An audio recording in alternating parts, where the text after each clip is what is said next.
Hello friends, स्वागत है आपका फिर से हमारे एक नए वीडियो में। दोस्तों, आज हम आपको बताएंगे वैजनाथ धाम के बारे में। वैजनाथ धाम द्वादश ज्योतिर्लिंगों में से एक है। इस द्वादश ज्योतिर्लिंग की सबसे बड़ी खासियत यह है कि यह विश्व का इकलौता शिव मंदिर है जहां शिव और शक्ति एक साथ विराजमान है, इसलिए इसे शक्ति पीठ भी कहते हैं। पौराणिक कथाओं में वर्णित है कि यहाँ माता सती का हृदय कट कर गिरा था, इसलिए इसे हृदय पीठ भी कहते हैं। यह ज्योतिर्लिंग झारखंड के देवघर में स्थित है। मित्रों, मान्यता है कि बाबा भोले के भक्त जब सावन में बाबा वैजनाथ मंदिर में कांवर लेकर आते हैं तो उन्हें शिव और शक्ति दोनों का आशीर्वाद मिलता है, इसलिए द्वादश ज्योतिर्लिंग बाबा वैजनाथ के मंदिर शक्तिपीठ भी कहा जाता है। सावन के महीने में यहाँ लाखों श्रद्धालु भगवान भोले शंकर को जल चढ़ाने के लिए पहुँचते हैं। मित्रों, दरअसल वेदों में वर्णित है कि राजा दक्ष के महायज्ञ में शिव को नहीं बुलाए जाने पर माता सती रुष्ट हो गई थी और अग्नि कुंड में खुद को समाहित कर लिया था, जिसके बाद भगवान शिव क्रोधित हो गए थे और माता सती के मृत शरीर को अपने कंधे पर लेकर तांडव करने लगे थे। शिव के इस क्रोध से प्रलय आ जाता, ऐसे में भगवान विष्णु के चक्र से सती के शरीर के टुकड़े टुकड़े कर दिए गए। जहाँ जहाँ भी शरीर का हिस्सा गिरा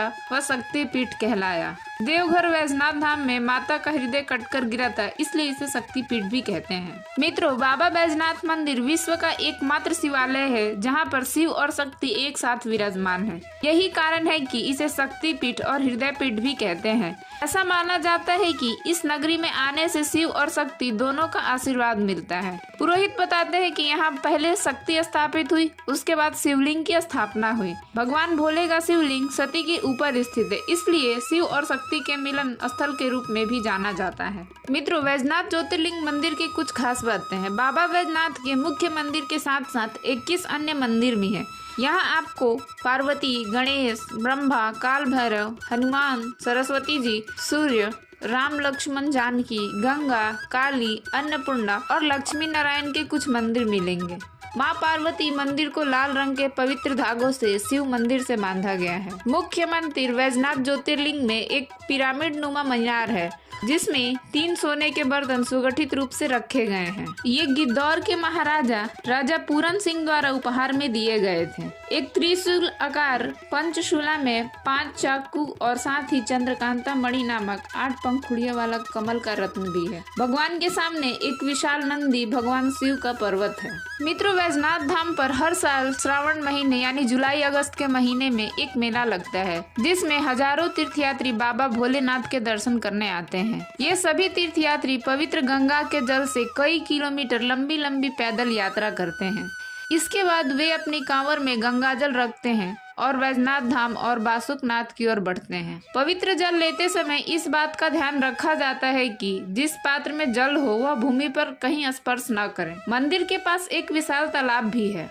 बाबा वैजनाथ का मुख्य मंदिर सबसे पुराना है। इसके आसपास और भी कई मंदिर बनाए गए हैं। बाबा भोलेनाथ का मंदिर पार्वती जी के मंदिर से जुड़ा हुआ है। यह मंदिर देवघर से 42 किलोमीटर दूर जरमुंडी गांव के पास स्थित है। यहाँ स्थानीय कला के विभिन्न रूप देखे जा सकते हैं। इसका इतिहास नौनिहाट के घाटवाल से जुड़ा है। वासुकीनाथ मंदिर परिसर में और भी कई छोटे बड़े मंदिर हैं। मित्रों, वैजनाथ धाम मंदिर का निर्माण कब हुआ था? हालांकि मंदिर के निर्माता का नाम पता लगाने योग्य नहीं है। मंदिर के सामने के कुछ हिस्से के कुछ हिस्सों को 1596 में गिद्धौर के महाराजा के पूर्वज पूरनमल द्वारा बनवाया गया था। मित्रों, यहाँ आने वाले सभी भक्तों की मनोकामना पूरी होती है। यहाँ आने वाले भक्तों को शिव और शक्ति दोनों का आशीर्वाद मिलता है। यही कारण है कि इसे मनोकामना लिंग भी कहते हैं। यहाँ सच्चे मन और श्रद्धा से मांगी गई सभी मनौती पूरी हो जाती है। श्रद्धालु बताते हैं कि यह विश्व का इकलौता मंदिर है जहाँ शिव और शक्ति है और एक साथ विराजमान है। इसलिए श्रद्धालु बाबा जब बाबा धाम आते हैं तो जल का एक पात्र शिवलिंग पर अर्पित करते हैं और दूसरा पार्वती मंदिर में अर्पित करते हैं। मित्रों, ऐसा कहा जाता है कि राक्षस राजा रावण ने भगवान शिव से वरदान मांगा था जो उन्हें शक्तिमान बना देगा। एक बलिदान के रूप में उसने अपने 10 सिरों में से प्रत्येक को एक के बाद एक चढ़ा दिया। इससे भगवान शिव प्रसन्न हुए जो पृथ्वी पर आए और घायल रावण को ठीक किया। इलाज के कार्य ने भगवान शिव को एक डॉक्टर या वैद्य के समान बना दिया।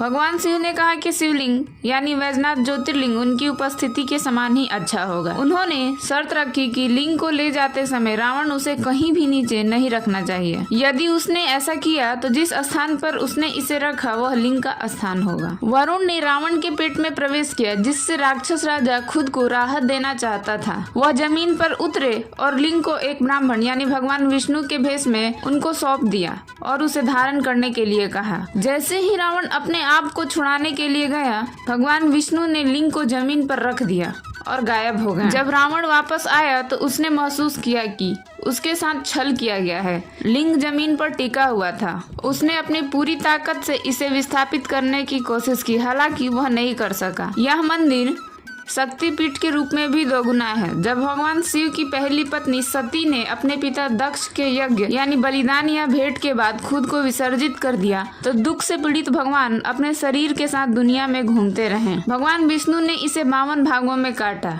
मित्रों, ऐसा कहा जाता है कि उनका दिल देवघर में गिर गया, जिसे एक शक्तिपीठ बना दिया गया। दोस्तों, आज की हमारी ये वीडियो बाबा वैजनाथ ज्योतिर्लिंग की कैसी लगी कमेंट बॉक्स में जरूर बताएं। ऐसे ही और नए नए वीडियोस देखने के लिए हमारे चैनल को सब्सक्राइब करें और वीडियोस पर लाइक करें, शेयर करें और कमेंट करें। धन्यवाद।